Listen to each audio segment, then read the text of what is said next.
If you're looking to buy cheap NBA Live mobile coins, go to MMOGO.com and use the code Bobby for 3% off. What's up, ballers? It's Bobby Buckets back with another episode of NBA Live Mobile. So if you guys logged into the game this morning, you probably saw we had an update for the game. So we got a couple new changes. The first thing is just a little bit of a change in the interface. So you can see up at the top left-hand corner, we've got these little squares just to make different things accessible. So the first one is for the store. The second one is for the live event or whatever program you've got going on that day if you want to see what new cards are in the game. And then the next one, the achievements, obviously, and then after that we got settings. We also have a new little update that I'm actually a pretty big fan of. I think it's a really good idea, especially for growing the game. So say I open a pro pack, and don't pull anything good, but say I were to pull something good, I can click this button in the top right corner and select which social media I want to share it on. So I'm on Twitter all the time, so I'll share it to Twitter, share it to my Bobby Buckets YT account, add location, add anything else that I want to do, and it'll give, if you just want to share it like that, it'll give people a way to download the game as well, which I think is really good because the more people are sharing the game on social media, the more people are going to start playing it, the more the community will grow. So I think that's a really good idea. I'm a really big fan of that. The next thing we're going to be taking a look at is gameplay.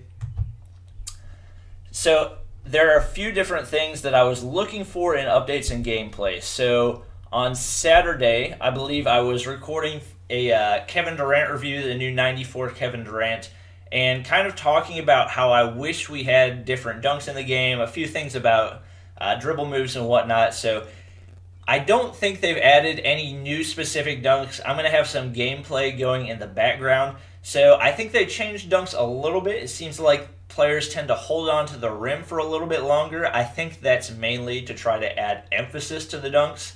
So dunks tend to seem more powerful the more players hang on to the rim for some reason. I don't know.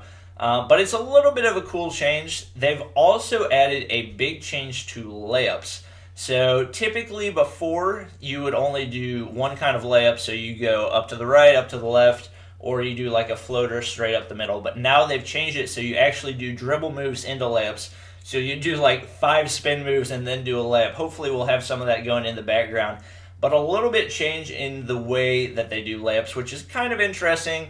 At the same time, it's not a huge change, but they're on the way to making the game more and more realistic.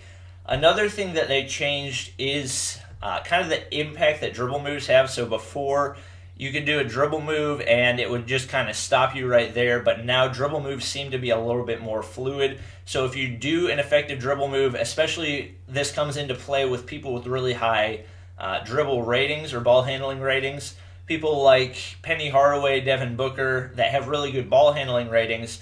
Now, if they do a good dribble move, they automatically get past the defender, which is a lot more realistic. It makes it so players actually have a benefit to having that ball handling rating, as opposed to just having all players do the same thing. Basically, if you do a dribble move, you automatically get past the person. It seems like people with lower ball handling rating have a harder time getting past defenders, which is a good thing. I mean, I think it should be that way, because if you don't make those kind of changes, then the game kind of stays like the same all the way across. All the players are the same. It doesn't really add any benefit to having better players. So it is cool to see them adding those changes. It also seems like it's a lot harder to dunk the ball. So before, essentially, if you were going toward the basket really fast and press the dunk button, you basically automatically dunked it, game over, easy dunk. But now it seems it's a lot more realistic. So if somebody's in the way, you're not just going to automatically dunk straight through them. It used to be that unless somebody had like a 96 block rating, it was just about impossible to stop a dunk. So say somebody has like an 80 block rating, I'm basically going to go automatically straight through them and dunk the ball on them. But now it seems like dunks are getting blocked a lot more. And also, I've seen players miss dunks more, which is kind of interesting. I guess it makes it a little bit more realistic. Not sure how much more entertaining it's going to make the game, but I definitely understand the reasoning behind that, and it's good to see that the game is progressing more and more toward a realistic basketball game. So if there are any gameplay updates that you guys think I missed, let me know. Comment those down below. I didn't do a whole lot looking at jump shooting since there's typically not a whole lot of changes you can make for jump shooting other than changing percentages.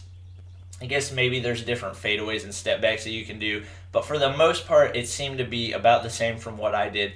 But that's going to be about it for this episode. Hope you guys enjoyed, and also if you think there are any gameplay updates that you think EA needs to add to the game, I've talked about this before, but new dunks. I would definitely like to see new dunks. We've kind of had the same dunks for a long time now, and I'd like to see that switched up. And also, we're going to see if we can hit 300 likes on this video. But please be sure to comment, like, and subscribe if you guys did enjoy, and I will see you guys next time.